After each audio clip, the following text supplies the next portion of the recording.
안녕하세요. 저희는 한국공인회계사회와 스타트업 랩이 함께한 콜라보 프로젝트 스타트업 경영관리 빠샤빠샤입니다. 어때요? 새로 지은 프로젝트 이름. 시작하도록 하겠습니다. 네, 지식재산 전문가 박기란 변리사님 나오셨습니다. 안녕하세요. 안녕하십니까. 박기란 변리사입니다. 네. 최근에 스타트업의 해외 진출을 장려하는 정책들이 활성화되면서 기업의 기술 보호와 그 기술에 대한 가치 평가가 중요해졌는데요. 오늘은 지식재산 전문가 박기란 변리사님과 기술 가치 평가에 대해서 알아보겠습니다. 먼저 이 기술 가치 평가, 이게 과연 어떤 걸 의미하나요? 네. 기술 가치 평가라는 것은 이제 기술을 평가를 하는 건데, 네. 이때 특허가 없으면은 이 평가가 굉장히 어렵거든요. 기술을 네. 그냥 무용적인 건데 우리가 네. 그냥 이런 장치 놔두고 이거를 그냥 평가하세요, 이게 안 되기 때문에 특허가 수반될 수밖에 없고, 그래서 기술 가치 평가라고도 하고, 그 다음에 뭐 특허 가치 평가라고도 합니다. 그러면 즉 특허가 없는 기술 가치 평가란 존재하지 않는다, 이렇게 볼 수 있나요? 저는 이게 본 적이 없죠. 기술 가치 평가라는 것은 어떻게 보면 특허권 평가의 개념도 되고요. 네. 실제로는 그 특허가 얼마짜리냐, 결국에 이 기술이 얼마짜리냐, 그거를 평가하는 일을 기술 가치 평가라고 하는 것이죠. 이게 이제 기술을 평가하는데 거기 안에 핵심적인 요소로 특허가 존재하는 거고, 그 특허를 통한 그 기술의 어떤 경제적 가치를 평가하는 것, 맞습니다. 그걸 바로 이제 기술 가치 평가라고 한다라고 말씀해 주신 것 같은데요. 그러면 기술 가치 평가를 하는 목적과 뭐 어떠한 뭐 혜택들이 있나요? 평가를 하는 이유는요, 네. 우리가 이제 기술을 거래를 하는 경우가 생기잖아요. 예를 들면 기술을 팔거나 아니면 회사를 팔 때도 뭐 기술이 딸려가지 않습니까? 그런 경우에는 이제 금전적으로 얼마가 되는지 이제 평가를 해야 되고, 그 다음에 대출, 특허가 있게 되면은 그 기술을 담보로 이제 대출을 받을 수가 있거든요. 기술을 담보로 대출을 해준다. 네네. 그때 평가가 필요한 것입니다. 네. 그러면 기술을 담보로 자금을 대출받기 때문에 약간 뭐 혜택, 그러니까 이자율 같은 부분도 좀 차이가 있나요? 네, 기관마다 다른데 뭐 시중 은행에서도 빌려주기도 하고, 아니면 기술보증 기금이라든지 신보, 네, 그런 데서 그 특허, 그다음 기술을 담보로 금융을 해주는데요. 시중의 신용대출보다는 훨씬 금리가 쌉니다. 정의하자면 이제 기술 가치 평가를 하는 목적은 기술의 어떤 이전이나 거래 또는 뭐 라이센싱을 주기 위한 그 기술 경제적인 가치의 평가, 또는 기술을 담보로 한 대출, 아니면 그 회사의 기업 가치를 구하기 위한 어떤 기술 가치의 평가, 이런 다양한 목적에 의해서 기술 가치 평가가 수행되고 있다라고 볼 수 있네요. 그러면 이제 기술 가치 평가를 이제 수행하는 절차나 방법에 대해서 알려주십시오. 뭐 우리가 이 기술 평가에서 결국에 이제 보고서가 나오게 되는 것이거든요. 사실 이제 보고서를 작성하는 일이다라고 보시면 돼요. 그러려면 이렇게 평가를 크게 두 가지로 나눌 수 있는데, 예비 평가랑 이제 본 평가로 나눌 수가 있습니다. 네.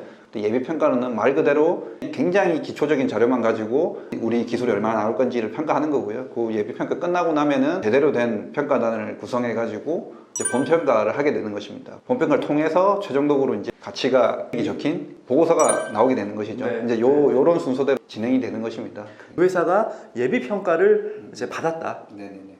누구로부터 받나요? 예비 평가는? 그러니까 예비 평가는 어떻게 보면 공식적인 절차는 아니거든요. 그러니까 공식적으로 본 평가를 하는 기관들은 네. 한국발명진흥회라든지 아니면 기술보증기금이라든지 뭐 이제 이런 기관들이 있고요. 그 다음에 사적인 기관으로는 회계법인이라든지 네. 간평법인이라든지 특허사무소라든지 네. 뭐 그런 곳에서 받을 수가 있거든요. 그래서 예비 평가 같은 경우에는 회계법인이나 간평법인이나 네. 특허사무소에 요청하셔가지고 간략하게 평가를 받을 수가 있는 것이죠. 실제로 그러면 그 안에 있는 내용들은 주로 어떤 게 구성되어 있을까요? 크게 이제 본평가에서는 이제 세 가지 요소가 있는데요. 기술성 평가가 있고요. 두 번째로는 이제 권리성 평가가 있습니다.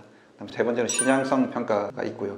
이거 세 개를 종합적으로 고려해가지고 그 가치가 최종적으로 금액이 산정이 되게 되는 것입니다. 방금 말씀드린 세 가지, 이 세 가지 요소가 사업 타당성을 평가하는 주요 요소인 거고, 이 기술을 금액적으로 환산하는. 네. 그러면은 실제로 그 기술거래소라고 하나요? 거기서 활발하게 이 기술 거래가 일어나고 있나요? 이제 기술거래 기관을 산업통상자원부인가 거기서 이제 네. 지정하는 기관이 있어요. 거기에서 기술 거래가 이제 실제로 일어나긴 하는데 아직 활성화가 많이 안 됐어요. 일반적으로는 이 기술을 매칭하기가 굉장히 어렵거든요. 내가 필요한 기술, 내가 그렇죠. 사고 싶은 기술, 이게 매칭이 굉장히 어렵지 않습니까? 그래서 일반적으로 아직까지 중소기업 그다음에 스타트업 레벨에서 기술 거래는 대학이나 이제 기관 기술들을 이제 이전하는 게 좀 많이 이루어지고 있습니다. 변리사님이 좀 최근에 기술가치 평가 업무를 하시거나 뭐 상담했던 사례 같은 게 있을까요? 최근에 시설물 관련하는 기업이 있어요. 새로운 시설물로 이제 특허를 받으셨고 그 특허가 가진 아이템으로 한 매출이 한 18억 정도 발생했는데 근데 네. 이 기업이 자금이 좀 부족해서 융자를 좀 받으려고 가지고 있는 특허를 평가를 받은 적이 있거든요. 기보에서 대출을 한 5억 정도 받았습니다. 근데 굉장히 저금리로. 그래서 그거는 기술 보증기금에서 평가를 했는데 매출액이 가장 중요하다. 아무리 뭐 기술성이 좋고 권리성이 좋아도 네네. 매출액이 가장 중요하다.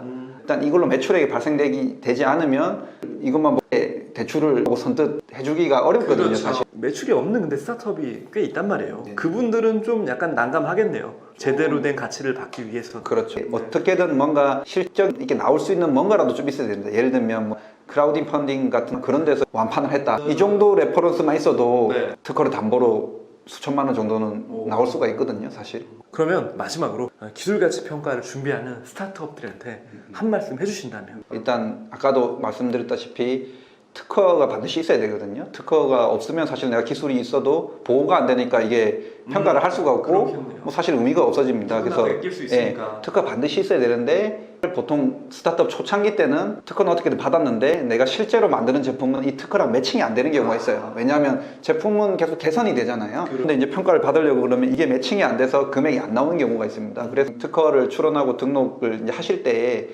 처음에 권리를 확보하는 것도 중요하지만 개량 발명에 대해서도 꾸준히 특허를 쭉 내셔가지고 실제 제품과 매칭되게끔 특허를 내는 게 가장 중요하고요. 두 번째로는 아까 말씀드린 것처럼 뭐라도 좀 매출 나와야 된다. 그거는 완성된 내 제품에 대해서 특허가 없더라도 그거에 관련된 기술이면은 평가를 해서 금액이 나올 수 있기 때문에 어떻게든 좀 실제 제품하고 매칭되는 특허를 뭐 내는 게 좀 중요하다. 그렇게 볼 수가 있겠습니다. 오늘 지식재산 전문가 박기란 변리사님과 함께 기술가치 평가에 대해서 알아봤습니다. 저희는 더욱더 좋은 컨텐츠로 찾아뵙겠습니다. 감사합니다. 감사합니다.